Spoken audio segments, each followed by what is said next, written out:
You can visit our website for the commands in the videos. If you want to purchase other study materials like packet tracer files and other course guidelines, then you can email to us. Follow us on Facebook for further updates.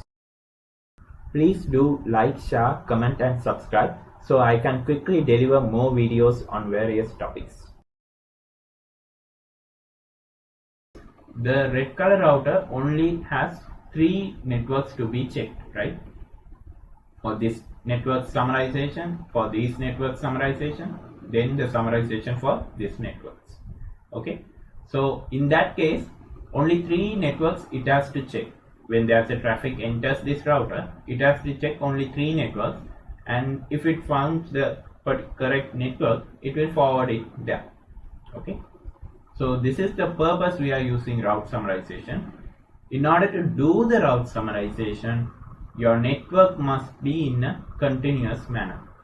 For example, let's say 172.16.64.0/24 and 65.0/24, 66, 67 all should be in same continuous way.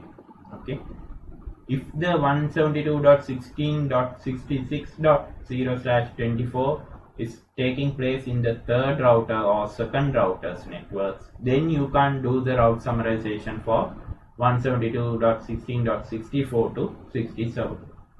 What happens if you do the route summarization in that way?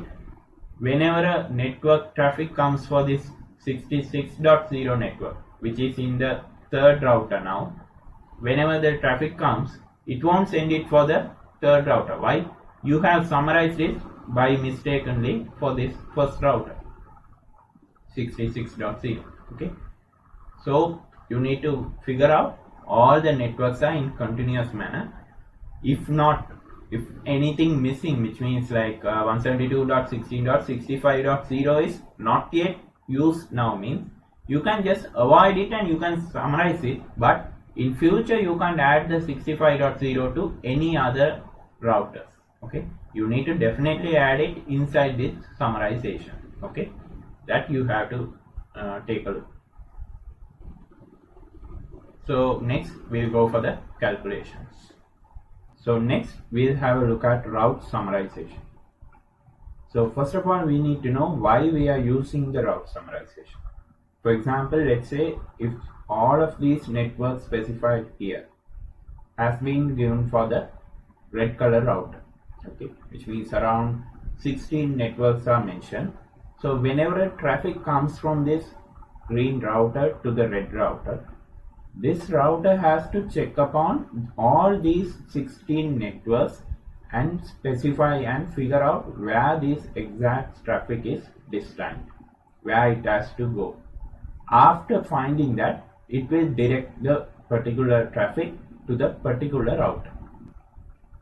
The problem here is when all of these 16 networks being checked by this red color router, it has to spend some CPU processing for checking these all networks. Okay, so this might take a bit of time considerably when it compares for the configuration done by the route summarization. Okay, after the route summarization, what we do is we will summarize all these 4 networks into a single network.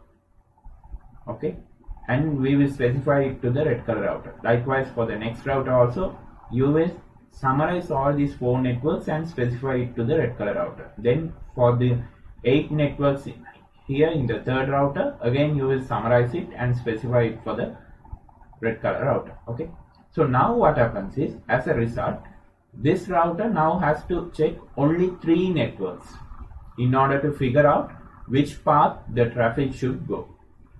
Okay, so once after it figures out, it can simply direct the traffic. Okay, in order to do the summarization, the networks must be in a continuous manner. For example, 172.16.64.0/24 means 65.0.60.70 all should be in continuous way. Okay, which I explained earlier also. So now let's see how we are going to summarize it. So here you can see 2 to the power 0, 1, 2, 3, 4, 5, 6, 7, which means altogether we have 8 bits. So the values are specified 1, 2, 4, 8 and 16, 32, 64, 128, which is 2 to the power 7. Okay. By changing these bit values into ones and zeros, you can specify any number in between 0 to 255, which also I explained earlier. So now what we are going to do is, we are going to write our network digits in decimal value. We are going to convert it into the binary value.